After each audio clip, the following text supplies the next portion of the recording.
BBC ትግርኛ ድሕሪ 20 ደቂቃ ክጅምሪው ንክትከታተሉና ንዕድም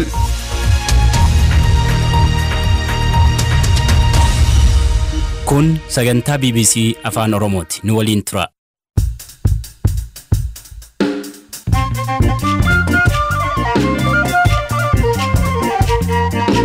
Ashamaa akka mooltan dhaggeeffatoota keenya sagantaan BBC Afaan Oromoo roobii galgalaa jalqabeera. Pirezidantiin Ertiraa Masriitti waa'ee Itoophiyaa maal akka mari'atan qixeessineerra. Dhibee kaansariin qabamanii yaalamaa akka jiran Aadde Lalisee Dhugaa waa'ee fayyaa isaanii gaafanneerra. Akka nama tokkos lafa kanarra jiraannu fedhii waaqayyoo keessaa ofuma koo arguun barbaada. Galgalannaan rafuu ofuma koo wajjinis waaqayyoo wajjinis araarameen rafa. Kantiibaa magaalaa Niiw Yoork musliima jalqabaa ta'e irrattis gabaasa qabna. Oduu olmaa addunyaa fi odeeffannoo ispoortiis qabna. Hirphaa gammachuu isiniif dhiyeessa. Amma xumuraatti nu hordofaa.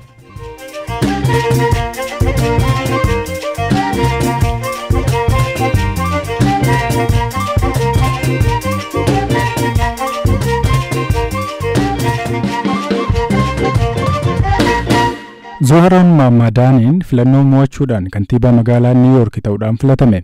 Miseensi paartii Dimookiraatotaa umuriinsaa waggaa 33 ta'e kun karaa hedduun seenaa haaraa galmeesseera. Kantiibaan haaraan magaalaa wirtuu daldalaa addunyaa kun eenyu akka ta'ee fi seenaa inni galmeesse irrattis darajee gonfaa kana qopheesseera.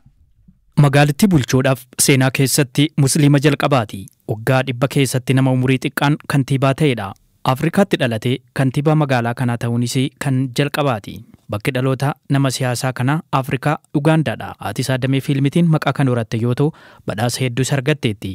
Daayirektera fiilmii yoo taatu dubartii Indiyaa Ameerikaa taatee Miiraa Naadaar jedhamti. Abbaan isaa ammoo kitaabota mata dureen Savers and Survivors, Good Muslims and Bad Muslims jedhaniin kan beekaman yoo ta'u hayyoota Afrikaa jedhaman keessaa tokko kan ta'an lammii Ugaandaa Mahamuduu Mumdaanii jedhamu. Mahamuduun yeroo ammaa Yuunivarsiitii Kolombiyaa keessa barsiisu. Maatiin isaa lammanuu kan baratan Yuunivarsiitii Harvarditti. Zooraan maatii isaa waliin gara Niiw Yoork kan deeme umurii waggaa 7 ture. Mana barnoota sadarkaa lammaffaa Bronxitti barnoota saayinsii kan barate yoo ta'u kolleejii Boowdoyinaa irraa immoo qorannoo Afrikaatiin digrii isaa jalqabaa argateera. Turtii isaa kolleejii kanaanis sochii Student for Justice and Palestinian jedhu barattoota kan waliin hundeessaniiru. Bara darbe ture maqaa ittiin beekamu otoo hin qabaatin qarshii xiqqoo fi deeggarsa dhaabbata tokko malee dorgommii kanatti kan seene. Haala kanaan dorgomuun isaa qofti bulchaa duraanii Androo Koomoo fi kaadhimamaa Rippaabilikaanii Kaartis Silwaa irratti injifannoo argachuun akkaan adda isa taasiseera. Hunda caala garuu Mamdaaniin injifannoo booda haasaa sa'aatii walakkaa keessatti kanneen waadaa yeroo duula galee fiixan baasuuf akka hojjetu dubbate. Geejjiba uummataa tola, kunuunsi daa'immanii tola, akkasumas gatiin kiraa manaa akka hir'atu akka godhu isa himaa ture irra deebiin dubbateera. Uummata walitti qabametti yeroo dukkanaa kana keessatti Niiw Yoork ifa taatii jedheera. Tiraamp qeequrraas boodatti hin deebine. Niiw Yoork keessatti namoota isa hin filannee fi Yihudoota sodaa farraa warra seemii irratti ka'uu qabanii fi godaantotaaf akka dhaabbatus dubbateera. Dargaggoodha simboo qabeessa dhaloota miidiyaa hawaasaa akka garaa fayyadamu keessaati. Eenyummaansaa paartii Dimookiraatii waan danuu akka qabu kan agarsiisudha. Lola siyaasarraa baqatee hin beeku. Zooraan bara kana dhalattuu Birukliinii fi siiriin ishee Sooriyaa taate artistii waggaa 27 Raamaaduwaaj waliin wal fuudhani. Zooraan jireenya kallattii hedduun argateen fiilmi irratti hirmaateera. Muuziqaa raappis baaseera. Gara addunyaa ogbarruutti illee seenee ture. Kantiibaan haaraan Niiw Yoork kun dhaadannoo humni kan uummataati jedhuun sochiilee garaagaraa ijaaruudhaan beekama. Gara siyaasatti osoo hin galin dura jiraattonni Queens galii gadaanaa qaban dirqiin akka mana hin baafamneef qabsaa'uudhaa fi gorsaa manneenii ta'uudhaan hojjetaniiru. Amantaa Islaamaa qaama duula filannoos taasifateera. Yeroo garaagaraatti seenessoonni farra Islaamaa jibbaa fi arrabsoon akka ragaan irra deddeebiin dubbataa ture. Niiw Yoork magaalota qaalii ta'an Ameerikaa keessaa kan duraati. Baay'eef jireenyi qaalii akka turee fi hiyyummaaf saaxilamuu dubbata Zooraan. Magaalaan kun jiraattota ishee 4 keessaa tokko hiyyummaa keessa jiraatu. Ijoolleen 500 haga buusaanii kan itti bulanidha jechuunis BBCtti himee ture.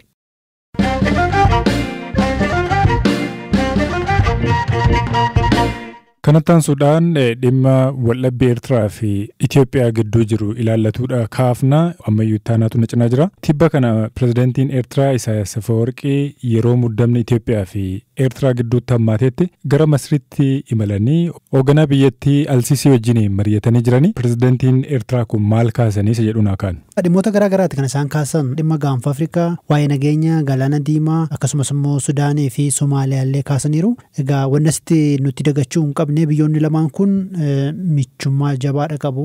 Keessumaa yeroo ammaatti lamaan Itoophiyaa wajjin hariiroon isaanii gaarii miti. Sababi isaa garaa garaa ta'us jechuudha. Kanaafuu Itoophiyaa kallattiidhaan dha'uudhaa isaa baatanii nageenya galaana diimaa inni jedhu akka Itoophiyaa akeekutti xinxaltoonni ni kaasu. Akkuma duratti kaastee yeroo muddamni Itoophiyaa fi Eertiraa gidduutti hammaatee jiruttidha kan isaan wal arganii mari'atanii dhimmoota baay'ee kaasaniiru kan duratti eere karaatti wal deeggaruu danda'anis dhimmoota waloo biyyoonni lamaan kun qaban irrattis waliin hojjechuudhaaf illee walii galuu isaan ibsaniiru. Miidiyaan biyya Masrii Kaayiroo Niiws jedhamu gaaffiif deebii bal'aa Pirezidantii Eertiraa Isaayyaas wajjiniin afaan Arabaatiin taasisee jira. Hoogganaan Eertiraa Isaayyaas dhimma galaana diimaa gaanfa Afrikaa akkasumas gamtaa Afrikaa kaasaniiti kan isaan jirani. Maaliif kana kaasuun yeroo kanatti barbaachisee isa jedhu otoo kaafne? Akkuma duratti jenne dhimma deemaa jiru irrattidha kan isaan xiyyeeffatanii. Kanaafuu isaa wajji wal qabata dhimmoonni dura kaafne jechuudha. Biyyoonni lamaan kun dhimma galaana diimaas akkasumas dhimmi Itoophiyaas dhimma isaaniif dhimma walooti. Akkasumas immoo fedhii addaallee qabu. Sudaan keessaa, Somaaliyaa keessaa, Sudaan kibbaa keessaa illee jechuudha. Dhimmoota kanas kaasanii mari'ataniiru. Dhimmoota isaan miidiyaa Masrii wajjin kaasanii mari'atan keessaa tarii wanni kaasuu dandeenyu yeroo ammaa biyyoonni gaanfa Afrikaa jiran Itoophiyaas eeranii, Somaaliyaas eeranii, Sudaan kibbaas eeranii rakkoon isaan keessa jiran kan dhimma keessa qofamee ta'edhaan alaallee regional yookaan immoo naannoorraa kan dhufe akkasumas immoo idil addunyaarraa gidduu seentummaan dhufee rakkoo sana hammeessira jechuun dubbataniiru. Gidduu seentummaa gaafa kaasan isa biyyoonni lixaa Chaayinaa dabalatee jechuudha. Yeroo gidduu seentummaa jedhan isa special envoy yookaan immoo ergamaa addaa jedhanii biyyoonni adda addaa gaanfa Afrikaatti ramadan sana qeeqaniiru. Isa qofaas immoo miti biyyoonni jajjaboon keessumaa Somaaliyaa fi Jibuutii keessatti buufata waraanaa yookiin maandhee waraanaa ijaarrataniiru. Inni illee barbaachisu jedhan. Kunneen achi jiraachuun isaanii rakkoo biyyoonni kun keessa jiru yookiin immoo maandheen waraanaa biyyoota kanneen keessatti ijaaramuun yookiin immoo turuun rakkoo sana ni hammeessa malee hin cimsu yaada jedhus qabu. Biyyoonni keessumaa galaana diimaatti dhiyoo jiran yookiin immoo qarqara bishaanii qaban daangaa bishaanii isaanii ufuma isaanii eeggatuu qabu. Waan jedhu kan isaan cimsanii kaasan. Akka fakkeenyaattis Somaaliyaafas, Yemenfaas, Jibuutiifas, Sudaanii fi Saawudiillee eeran jechuudha. Mee yeroo kanatti Isaayyaas eenyuun jechuu barbaade sitti fakkaata? Amma gaa wanni manatti dagachuu hin qabne yaaddoon guddaan kan jiru Itoophiyaan buufata asab kiyya jechaarti. Seenaanis seeraanis kiyya akkitti na jalaa fudhatame bu'uura seenaan qabu dhaabbileen keessa qoodamu fudhanidhanii ministeera muummee Abiy Ahmed torban darbe kana dubbataniiru. Ilaalcha sanan gaafa laalleenne tarii Itoophiyaan asab fudhatti ta'a humnaan deemti ta'a yaadduu jedhu qabu. Eertiraan irra deddeebiinis dubbataniiru.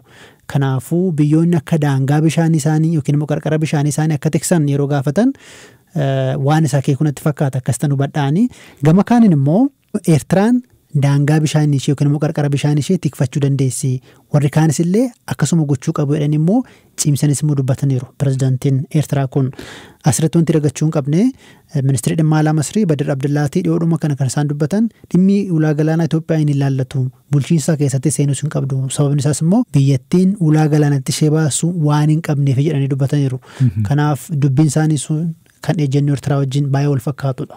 Pirezidantiin Eertiraa kun gara Masriitti marmaaruun kun tarii Itoophiyaan dhimma ulaa galaanaa amma irra deddeebiidhaan kaastu. Tasuma akka hin arganne gochuudhaaf irraa fageessuudhaaf waan yaadan sitti fakkaata? Waan ifa galaadha. Kun siyaasadha. Itoophiyaan fedhii biyyaalessaa kiyyaateetteetti.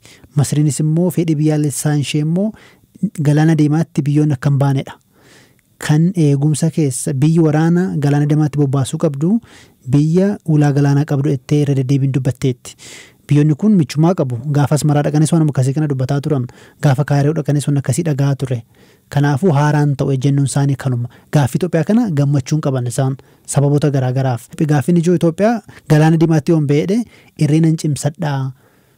Akkasumas immoo humna galaanaas isa ijaarrette sanas baastee daangaa ishee akka teessu kan isheen amantu. Faallaa sana nama Masrii fi Eertiraan immoo isaa yaaddeessa. Eertiraan hariiroo akkamii Masrii wajjin kan ishiin qabdu? Hariiroo jabaa jedhamu qabu biyyoonni lamaan kun. addi bilisa baasee Ertiraallee Kaayirootti kan inni hundaa'e waajjiraalee achiitii qaba ture.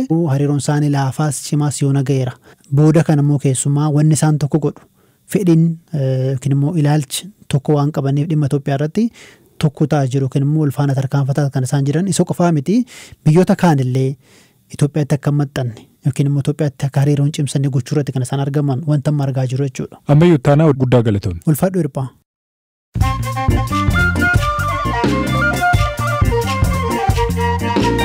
Gidduutti oduun gaggabaabsee isinitti hima. Aleellaa diroonii Sudaanitti namoota awwaalcha irra jiran irratti wixata raawwateen yoo xiqqaate namoonni 40 ajjeefaman. Namoonni kun magaalaa waraana biyyattiin to'atamte Olobeediitti awwaalcha irra turanii jedhameera. Aleellaa kanaaf humna addaa Sudaantu himatame. RSF mannaa kana haalee jira. Israa'el akkaataa waliigaltee dhukaasa dhaabuu Gaazaa ji'a darbeetiin reeffa lammiilee Filisxeemotaa 15 dabarsitee kennuu ibsite. Akka Israa'el jettutti reeffi Filisxeemota Gaazaa keessatti ajjeefamanii karaa koree fannoo diimaa idil addunyaa dabarfamee kennamee jira. Ameerikaa buufata xiyyaaraa Kantakiitti argamurraa kibxata halkan xayyaarri fe'isaa tokko ka'uu otoo jedhu kufee caccabuudhaan lubbuu namoota 9 dabarsee jira. Oduun sa'aatii kanaaf qaban isaan kan.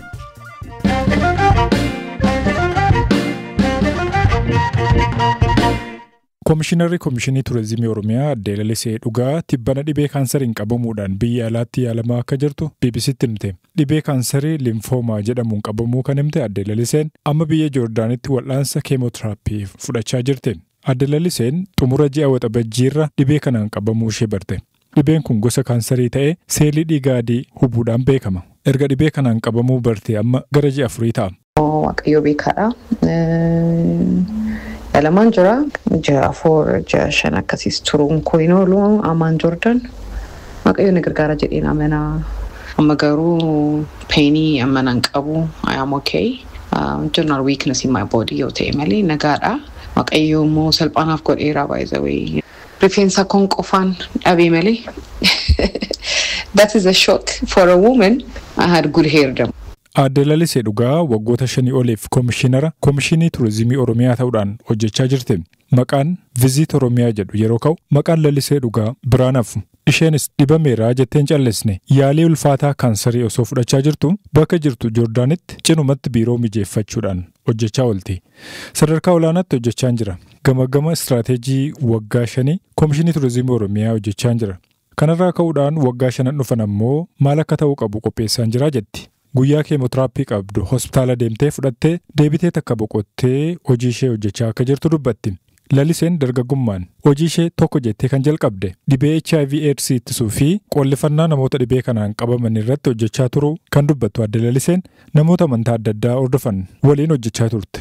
Sagantaa dhibee HIV/AIDS biyyaalessaa Itoophiyaa irrattis waggoota 10 ol hojjechaa turte. Itoophiyaa keessatti namoonni kaansariin qabaman qollifannaa isaan irra ga'u sodaachuudhaan yeroo dhibee isaanii himatan jecha kaansarii jedhu irraan dhageessu kun ta'uu qabu jetti. Namni kan fayyu jalqaba gaafa amanee ofitti fudhate ofiisaa waliin nagaa buusu ta'uudha himte Laliseen. Akkuma HIV irratti gorsaa ture ammas fayyee dhibee kaansarii ilaalchisee namoota gorsuu fi barsiisuun barbaadaa jetti. Dhibee kanarraa yoo fayyites dhaabbata kaansarii irratti hojjetu hundeessuuf illee hawwii qabaachuu kaasteetti. Ani health insurance kan abbaa manaa koo kan UN qaba mootummaas na deeggaree akkas. And also because somehow financially stable family jan qabuuf abbaa manaa koo jaajaruu fi malee it's not easy even financially emotionally easy. Yoo waaqayyo jedhee yoo nagaan yoo deebee even I want to establish a foundation that would help people. Kana yaadas jira, kadhachaan jira, nagaan waaqayyo na deebisuu. Laliseen hojii idilee hojjechaa jirtuun cinattis Becoming Through Leadership jedhu barreessaa jirti. Kitaaba kanas walakkaarra akka dabarsitee fi dhiyootti xumuruudhaaf hojjechaa jiraachuudha himti. Kitaaba koos kan leadership. The title of my book is Becoming Through Leadership. Maal kan jedhuun yaada. Muuxannoo waan argadhee Becoming Through Leadership jedhee leadership bookis katabaan jira. Generally filosoofiin jireenya koo waan salphaadha. Do your best every single day and make it count. That's what I believe. In waaqayyo ras kan barannee kanaadha. Akka nama tokkos addunyaa lafa kanarra jiraannu fedhii waaqayyo keessaa ofuma koo arguun barbaada. Achi keessaa immoo I try to do my best every single day. galgalannaan rafuu Lalisee, you did this good and this part you could have done it better jedhee ofuma koo wajjinis waaqayyo wajjinis araarameen rafa. Aadde Lalisee Dhugaa magaalaa Finfinnee keessatti dhalattee guddatte. Imbasii British dabalatee dhaabbilee miti mootummaa garaagaraa keessas kan hojjette. Aadde Laliseen yeroo waggaa tokko oliif waajjira Pirezidantii mootummaa naannoo Oromiyaatti gorsituu imaammata walta'iinsaa ta'uudhaan hojjetteetti. Waggoota 5 oliif ammoo Komishinara Komishinii Turizimii Oromiyaa ta'uudhaan hojjechaa jirti. Komishinii haaraan hundaa'ee qabeenyaa fi hawwata turizimii Oromiyaan qabdu addunyaatti beeksisuu fi gurguruu yookiin immoo madda galii argamsiisuudhaaf hojjechaan ture jette. Dargaggoota hedduufis carraa hojii uumeera. Isarra darbee seenessa turizimii Itoophiyaa keessaa waggoota dheeraadhaaf gara kaaba biyyattiitti qofaa xiyyeeffate jijjiireeraa jetteetti. Aadde Laliseen.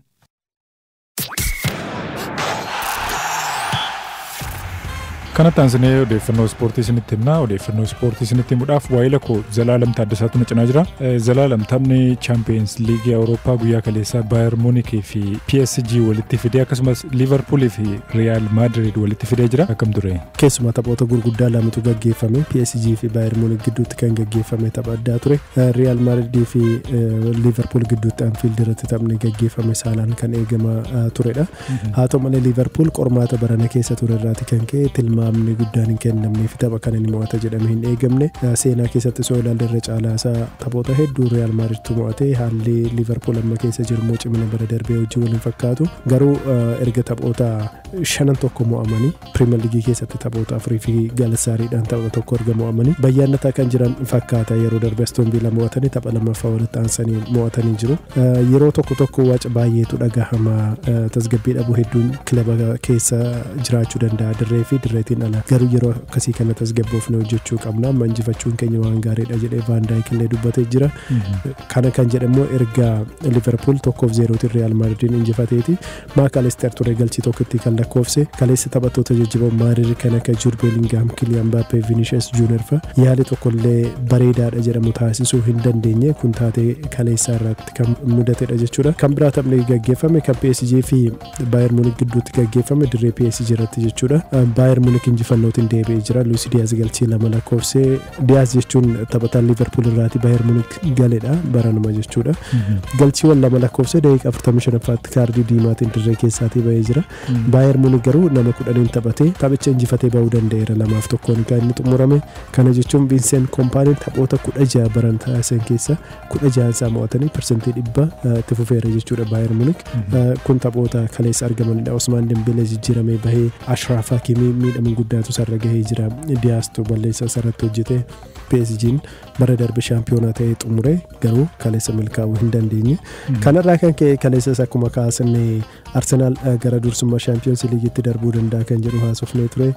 Arsenaal kaleessa Slavia Praha erga injifatee qabxii 12 gaatee galchiidhaan qofa caalamee sadarkaa 2ffaarra jira. Bayern Munich qabxii 12 qaba. PSG'n illee 9 kan inni qabu. Inter Milaanis akkasii. Real Madrid 9 qaba. Liverpoolis qabxii 9 qaba. Haala kanaatiin jira jechuudha. Har'a immoo taphoonni eegaman ni jiru. Taphoonni jajjaboon har'a eegaman isaan kan fa'i? Taphoota gurguddaan kaleessa kan gaggeeffamanii garuu Manchester City'n Borussia Dortmund wajjiniitiin morkiin ni taasisaa. Dortmund kilaba Erling Haaland kanaan dura taphataa fi turedha. Galchii irratti lakkoofsee beeka yeroo Manchester City fi Dortmund kanaan dura walitti dhufanii. Kilaba biyya Jarmaniiti. Kilaba biyya Jarman jechuudha. Ammas kilaba isaa kanarratti deebi'ee galchii lakkoofsa jedhamee eegama. Kanaan dura yeroo Dortmund taphatus Manchester City morkatee beeka.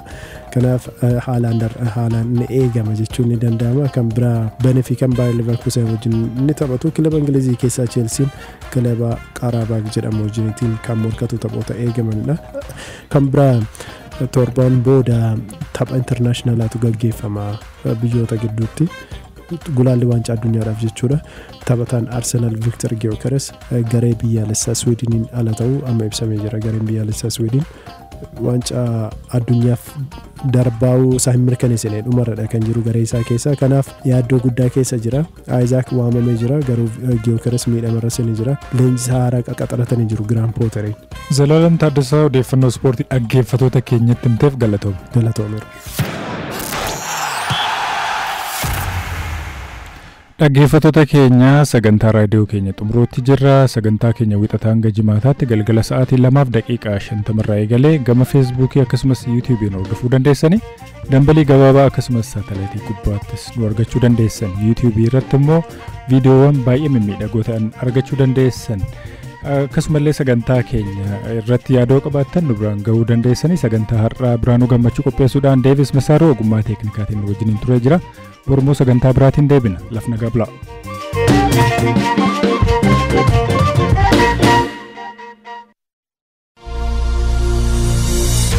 BBC ትግርኛ ዜናን እዋናዊ ሓበሬታን ሒዙ ሕጂ ይጅምር ኣሎ። ዝኸበርኩም ሰማዕትና ንፈነውና ክትከታተሉ ብኽብሪ